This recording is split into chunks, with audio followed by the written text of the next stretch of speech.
Hello everyone, welcome to infinity mathematics. इस video में है क्लास 10th के चैप्टर नंबर फर्स्ट की एक्सरसाइज 1.3 एंड एक्सरसाइज 1.4। एक्सरसाइज 1.3 का क्वेश्चन नंबर फर्स्ट है, prove that root 5 is irrational. हमें इसे प्रूव करना है कि रूट 5 जो है वो इरेशनल है। हम कॉन्ट्रडिक्शन के मेथड से इसे सॉल्व करने वाले हैं। Let root 5 is rational. हम मानकर चलेंगे कि रूट 5 रैशनल नंबर है। रैशनल नंबर को हम फ्रैक्शन की फॉर्म में लिख सकते हैं, where p and q are coprime, means इनका कोई कॉमन फैक्टर नहीं है and denominator is not equal to 0 और q जो है वो 0 के इक्वल भी नहीं है। Then cross multiplication p is equal to root 5 into q. Squaring both sides, p square is equals to 5 into q square, which means that p square is divisible by 5, and which further means p is divisible by 5. तो अगर p 5 से divide हो सकता है तो हम let करके चलेंगे p को 5 into some number. This is, let us suppose 5 into a. Substitute it in equation number first. 5a का square 25a square equals to 5q square, which means 5a square equals to q square, which further means q square is divisible by 5, which means q is also divisible by 5. p और q दोनों का एक common factor है। हमने assume किया था कि p और q को प्राइम है। Since p and q both have common factor, क्योंकि उनका दोनों का कॉमन फैक्टर है, तो हमारी कॉन्ट्रडिक्शन आ गई, which is a contradiction.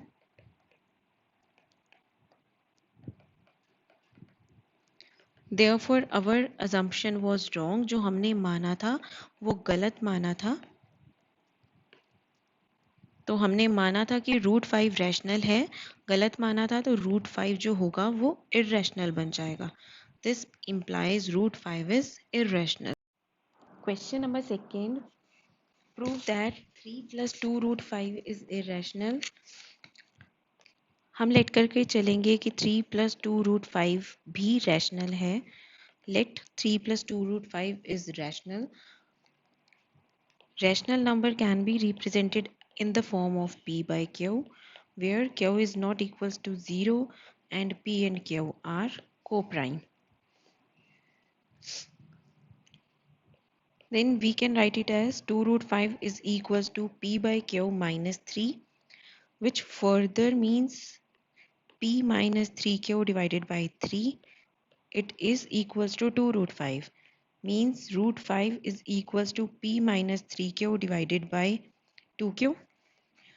q and p दोनों को प्राइम होने के साथ साथ दोनों इंटीग्रल क्वांटिटीज हैं। p और q दोनों इंटीजर्स होते हैं। इंटीजर्स नंबर का सम, डिफरेंस सब इंटीजर होता है, एंड किसी भी नंबर के साथ उसका प्रोडक्ट भी इंटीजर होता है। दो इंटीजर्स को डिवाइड करेंगे तो हमारे पास एक रैशनल क्वांटिटी निकलती है। बट अभी जैसे हमने प्रीवियस क्वेश्चन में किया, रूट 5 जो था वो इररेशनल था। एक इररेशनल क्वांटिटी के इक्वल आ रही है, मतलब ये एक कॉन्ट्राडिक्शन आ चुकी है। कॉन्ट्राडिक्शन किस बेसिस पे आई है कि हमने जो एज्यूम किया था वो गलत है, तो इसका उल्टा रिजल्ट हमें मिलेगा। This means 3 + 2 root 5 is irrational. Question number third, prove that the following are irrational. हमें प्रूव करना है कि जो फॉलोइंग नंबर्स हैं वो इररेशनल हैं। सबसे पहले पार्ट में हम लेट करके चलेंगे 1/√2 जो है वो रैशनल है। अगर ये रैशनल है तो हम 1/√2 को लिख सकते हैं p/q फॉर्म में। q 0 के इक्वल नहीं है और p और q दोनों को प्राइम है इंटीजर्स होने के साथ साथ। Taking reciprocal both sides, q by p is equals to √2, but this is a rational quantity and this is an irrational quantity, क्योंकि √2 irrational होता है। रैशनल और इरेशनल इक्वल आ चुके हैं, तो ये हो चुका है हमारा कॉन्ट्रडिक्शन, कॉन्ट्रडिक्ट कर चुका है fact, which means root 1/√2 is irrational, rational ना होकर this is irrational. Part number second, we need to prove 7 root 5 is an irrational number. 7 root 5 को हमें irrational prove करना है. सेम इसी तरह से लेट करके चलेंगे. Let 7 root 5 is rational. अगर ये रैशनल है तो 7 रूट 5 भी हम p बाई क्यू फॉर्म में लिख सकते हैं. This means root 5 is equals to p by q divided by 7.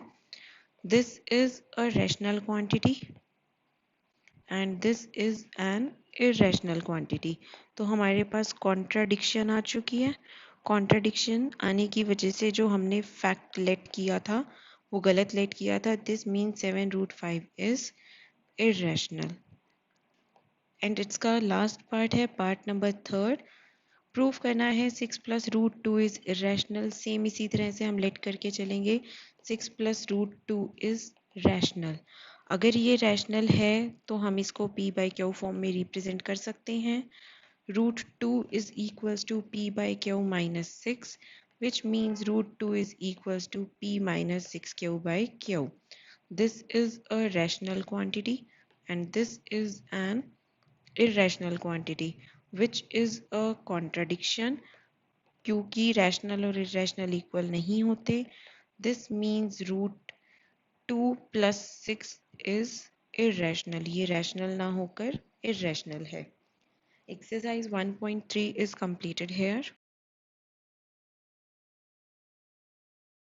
Exercise 1.4 is based on decimal expansion. Decimal expansion हमारी दो तरह की होती है. First is terminating and the second type is non-terminating. Non-terminating further दो तरह की होती है. एक होती है non-terminating but repeating और एक होती है non terminating non repeating. Terminating decimal representation rationals की आती है. नॉन टर्मिनेटिंग बट रिपीटिंग भी रैशनल्स की आती है. लेकिन नॉन टर्मिनेटिंग नॉन रिपीटिंग जो होती है वो इररेशनल नंबर्स की होती है. Now exercise 1.4 question number first. Without performing the actual division, state whether the following rational numbers will have a terminating decimal expansion or a non-terminating repeating decimal expansion. बिना divide किए हमें हर number के बतानी है कि टर्मिनेटिंग आएगी या non terminating repeating आएगी. First part 13 upon 3125. In every question what we need to do is denominator की prime factorization. 3125 can be written as 5 multiply 5 multiply 5 multiply 5 multiply 5. अगर डिनोमिनेटर के फैक्टर्स ईदर 2 हैं और 5 है या दोनों मिलकर हैं तब तो मिलेगा हमें terminating decimal expansion. Otherwise non terminating but repeating होगा.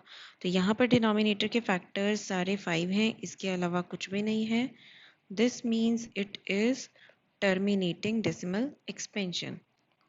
Part number second 17 upon 8. यहाँ डिनोमिनेटर है 8. 8 के फैक्टर्स हैं 2 into 2 into 2.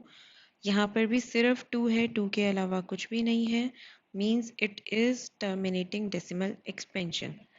Part number 3, 64 divided by 455. Here the denominator is 455. उसके फैक्टर्स हैं हमारे पास 5 multiply 7 multiply 13. अगर 2 और 5 के अलावा कुछ आता है तो हम चेक करेंगे कि क्या न्यूमरेटर में कैंसलेशंस पॉसिबल हैं, कटिंग्स पॉसिबल हैं. अगर नहीं है तो ये बन गया है non terminating but repeating. Part number fourth 15 upon 1600. Here the denominator is 1600. 1600 के फैक्टर्स में 6 टाइम्स तो 2 आएगा एंड 2 टाइम्स 5 आएगा। यहाँ 2 और 5 दोनों हैं, इसके अलावा कुछ भी नहीं है। This means it is a terminating decimal expansion. Next part number 5th, 29 upon 343. Here the denominator is 343, which means 7 multiplies 7 multiplies 7. The decimal representation is non-terminating but repeating. Part number 6th, 23 upon 2 raised to the power 3 and 5 raised to the power 2. Clearly visible है कि denominator के factors 2 और 5 के अलावा कुछ भी नहीं है, तो ये टर्मिनेटिंग होगा। सिमिलरली सेवेंथ पार्ट में डिनोमिनेटर में 7 की पावर 5 है, जिसकी वजह से ये बन चुका है non terminating but repeating. Part number 8, 6 divided by 15. Here 6 divided by 15 can be written as 2 divided by 5, और यहाँ पर डिनोमिनेटर सिर्फ 5 है, जिसकी वजह से ये बन चुका है terminating decimal expansion. Part number 9th, 35 divided by 50. Denominator is 50, 50 के फैक्टर्स होते हैं 5 multiply 5 multiply 2, which means it is a terminating decimal representation. Part number 10th, 77 upon 210. It can be cancelled, which implies 11 upon 30. अब यहाँ denominator 30 है, 30 के factor is 3 multiply 2 multiply 5. क्योंकि 3 है, 3 ऊपर से कैंसिल नहीं हो रहा है, which means it is a non-terminating but repeating decimal expansion. Question number 2nd. Write down the decimal expansions of those rational numbers in question first above which have terminating decimal expansions. हमें decimal expansions लिखनी है उन numbers की जिनके पिछले question में terminating answer आया था।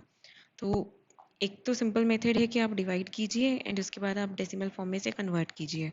अदरवाइज हमारे पास एक शॉर्टकट है विदाउट डिवीजन वाला। This is 13 upon 3125, which means 13 upon 5 raised to the power 5. हमें क्या करना होता है, 2 और 5 की पावर्स इक्वल लेकर आनी होती हैं। तो यहाँ पर हम 2 की पावर 5 से डिवाइड करवाएंगे। क्योंकि डिवाइड कराया है तो हमें मल्टीप्लाई भी करवाना पड़ेगा, 2 की पावर 5 से मल्टीप्लाई करवाएंगे। न्यूमिनेटर को मल्टीप्लाई कराया 416 and denominator will come out to be 10 raised to the power 5. 416 divided by 10 raised to the power 5. It can be written in the form 0.00416. Next, 17 divided by 8. 8 can be written in the form of 2 raised to the power 3. तो हमें यहाँ पर क्या करवाना है, 2 raised to the power 3 है तो 5 raised to the power 3 से multiply and 5 raised to the power 3 से divide. 5 raised to the power 3 होता है 125, मल्टीप्लाई करके हमारे पास आएगा 2125 divided by 10 raised to the power 3. 2125 divided by 1000, which means 2.125. Next, fourth part is 15 upon 2 raised to the power 6 into 5 raised to the power 2. Powers equal करनी है, 5 की power 2 है, हमें 6 बनानी है, तो हम 5 raised to the power 4 से मल्टीप्लाई करके 6 बनाएंगे डिनोमिनेटर में और 5 raised to the power 4 से न्यूमरेटर में कराएंगे मल्टीप्लाई। डिनोमिनेटर में हो गया 10 raised to the power 6 and numerator में हो गया 9375, which can be written as 0.009375. Part number 6, 2 raised to the power 3 and 5 raised to the power 2 है डिनोमिनेटर में। 23 multiply by 5 raised to the power 1 मतलब 5 divided by 2 raised to the power 3 into 5 raised to the power 3. 23 multiplied by 5 is 115 divided by 10 raised to the power 3. 115 upon 1000, which means 0.115. In the next part, we can do it by shortcut. 35 divided by 5 is 7. This means 7 upon 10, which means 0.7. And similarly, this part also, 4 divided by 10, which means 0.4. Question number third, the following real numbers have decimal expansions as given below. In each case, decide whether they are rational or not. If they are rational and of the form p by q, then what can you say about the factors of q? First part is 43.123456789. This is a terminating decimal expansion. अगर terminating है तो हम उसे बोलते हैं कि वो rational number है. अगर रैशनल नंबर है तो q has factors either 2 or 5 or both.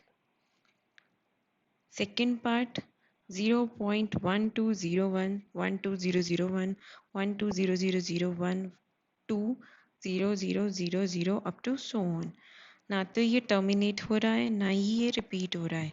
This is non-terminating, non-repeating decimal expansion, which means it is irrational.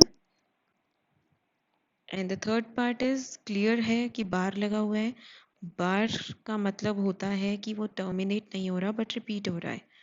Non terminating but repeating. Non terminating but repeating वाले भी रैशनल होते हैं. अगर rational है तो इसका सेम रीज़न है, डिनोमिनेटर के फैक्टर्स या तो 2 होंगे या 5 होंगे या फिर दोनों होंगे. With this, chapter number first is finished. If you like my video, hit like, share and subscribe to my channel. Thank you.